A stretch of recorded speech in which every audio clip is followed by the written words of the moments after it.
our Prophet ﷺ predicted that our ummah would conquer many lands, and he mentioned many of them by name. He said, 6 signs, count them, you will see them one after the other. Number 1, he said, my death. That's the sign of the day of judgment. When I come and go, that will be the number 1 sign, the rest will then follow. Then he said, number 2, Fathu Bayt al-Maqdis. You are going to conquer the city of Jerusalem, Baytul Maqdis, the land of Quds. You're going to conquer that. And he said this when Baytul Maqdis was under Roman territory. When the Romans ruled the world, and Jerusalem and Baytul Maqdis and all of Syria was one of their main provinces. It was inconceivable that the Muslims could ever conquer this land. And yet within 5 years, less than 4 years after the death of the Prophet ﷺ, the Muslims had conquered Baytul Maqdis. In another hadith he said that you are going to conquer Egypt. You're going to conquer Masr, and Masr is even farther away for the Arabs of the Hijaz than Damascus is. In yet a third hadith in Bukhari, our Prophet ﷺ said that after the death of this Persian king, there will never be a Persian king till the day of judgment. There will be no Kisra ever in the history of humanity after this one dies, and you shall take his wealth and distribute it to the Muslims. And of course he had predicted this even in the Hijrah, when Suraqa ibn Malik tried to assassinate him, and Allah Azza wa Jal protected the Prophet ﷺ, and he said to Suraqa, what will you do on the day when you shall wear the bracelets of Kisra in your own hands? What a prediction. He doesn't have any money. He only has Allah subhanahu wa ta'ala and then Abu Bakr and a camel. That's all they have. And he turns around and he says to Suraqa, what will you do with yourself on the day that your 2 hands will be wearing the bracelets of Kisra? And Suraqa said, Kisra, the emperor of Persia? And the Prophet said, yes, that Kisra, there's only one Kisra. And indeed, in the reign of Umar ibn al-Khattab, when Kisra and the wealth and the palace of Kisra was conquered and destroyed, the wealth was brought to Medina, and there was a big pile of gold, and Umar ibn al-Khattab himself went to that gold. He took out the 2 bracelets of Kisra, and he said, where is Suraqa? Call him right now. Because he knew the hadith. And Suraqa came to the masjid, and Umar ibn al-Khattab put it on his own hands exactly as the Prophet ﷺ predicted. Our Prophet ﷺ also predicted that the ummah would see times of glory, times of izzah, times of peace, times of stability. When the Muslims were being persecuted in Mecca, when people were dying, when Yasir and Sumayya were martyred, Ammar, Bilal, all of them were being beaten almost to death. They complained to the Prophet.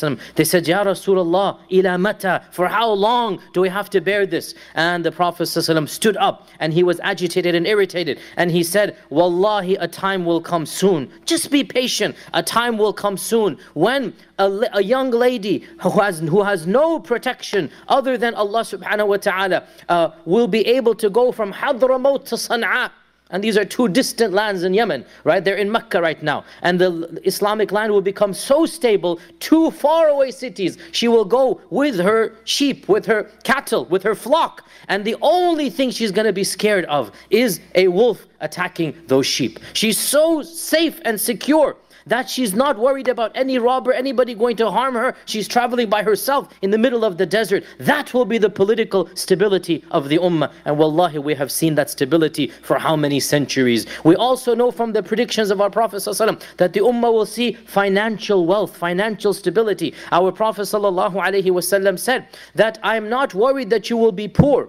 And again, he's speaking to the Sahaba, all of whom almost were poor. The Sahaba, by and large, did not see that wealth coming in their generation. That wealth began coming in after the 2nd, 3rd generation. The Prophet ﷺ said, I'm not worried about poverty. I am worried about riches. I'm worried that this world will be poured upon you.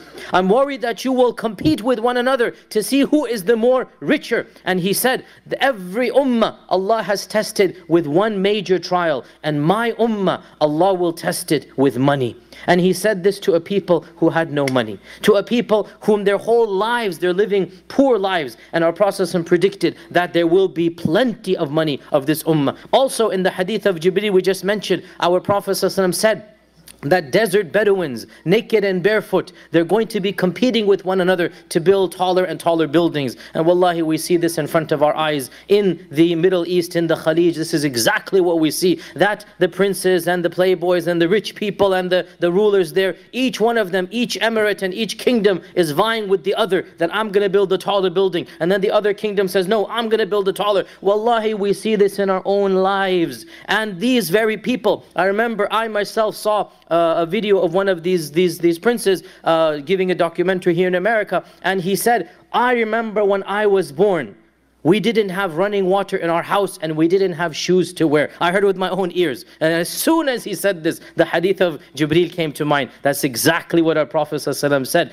Our Prophet ﷺ also predicted that the ummah would suffer more from within than from without. He said that the ummah will never be conquered by an external army. Never, meaning the entire ummah. Not one group. The entire ummah will never be destroyed or conquered by an external army. But the ummah will always be infighting amongst itself. And this is the reality that we see from the time of the later Sahaba all the way up until our times. Our Prophet predicted that of the signs of the Day of Judgment, يَظْهَرُ الْفَحْشَ وَالتَّفَحُّشِ, that immorality would become prevalent. And fahsh and tafahush means nudity, it means sexual licentiousness. All of this has been predicted by our Prophet ﷺ. Our Prophet ﷺ said that there will be two groups from my ummah. I haven't seen them yet, they will come towards the end of time. One of them was nisa'un kasiyatun ariyat ma'ilatun mumilat, that women who are clothed and yet they are naked. They are dressed but they're not dressed properly. Right? And this is exactly what we see in the world around us. And again, all you need to do is go even look at the TV shows, if you like, that this country produced in the 40s and 50s. And what is depicted of a woman? Modestly dressed. The interaction is modest. Now, fast forward, and wallahi, what is on public television is too embarrassing for a family man to watch with his own children. What is on public television is worse than what was on cable even 10 years ago. This is the reality of what we're seeing. And so it's not just a decline of morality only in the Muslim lands. Around the globe, our Prophet ﷺ said that zina will become rampant. And this is something, again, my dear brothers and sisters, that 50 years ago, 100 years ago, it was unheard of for a respectable lady, a respectable man of a middle class, upper middle class family to engage in premarital intercourse. It was taboo even in this land. They waited until marriage. This is in this land.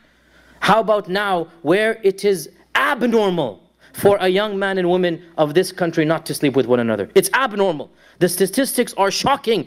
80 to 90% of our college students are now involved in these fahish. And this is something unheard of one generation ago, much less 2-3 generations ago, was non-existent. And this is something we see it coming in front of our eyes, as our Prophet ﷺ predicted. Public nudity, public tafahush. Also our Prophet ﷺ predicted the rise of riba, the rise of interest and usury. Our Prophet ﷺ said that a time will come when people will stop caring about where their money comes from and whether it is even haram or halal. He predicted that the ummah will become involved in too much materialism. And he mentioned one phrase that is very interesting. He said of the signs of the Day of Judgment, taqarubul aswaq, that the supermarkets or the places of shopping will become bigger and larger and closer to one another. All of this has been predicted in a society where people could not imagine where will the money come from, what will people buy, but our Prophet predicted it. And our Prophet also predicted something very embarrassing and very true and very sad. He said that of the signs of the Day of Judgment, obesity will become prevalent. يَظْهَرُ السَّمِنُ. Hadith is in Bukhari, by the way. يَظْهَرُ السَّمِنُ. Now, I want you to realize obesity, being fat, in and of itself is not a sin. You're not going to go to hell for being obese, alhamdulillah, right? But this prediction is an amazing prediction. No society on earth was obese at that time. How could you? I mean, think about it. How could you? You're walking, you're training, you're doing. Everybody has to be fit to some level. Maybe one person in 100 might be obese. But for a society to be obese, that never happened in the history of humanity, except until now. Our Prophet ﷺ predicted as well that education would be on the rise. He said of the signs of the Day of Judgment, ظهور القلم, the pen will become well known. And this means education. Education will become well known. When our Prophet ﷺ was preaching in Mecca, our scholars have estimated there were 11 people only who could read and write in the whole city. 11 people. The average Sahabi was not literate. And look at us here now. How many of us have a master's, a bachelor's, a PhD? How many of us are reading and writing? 100%. Everybody across the globe by and large. Alhamdulillah, this is the reality. And our Prophet ﷺ predicted this. And the purpose of all of this was what? So that we know that our Lord is true. Our religion is true. Our Prophet ﷺ is true.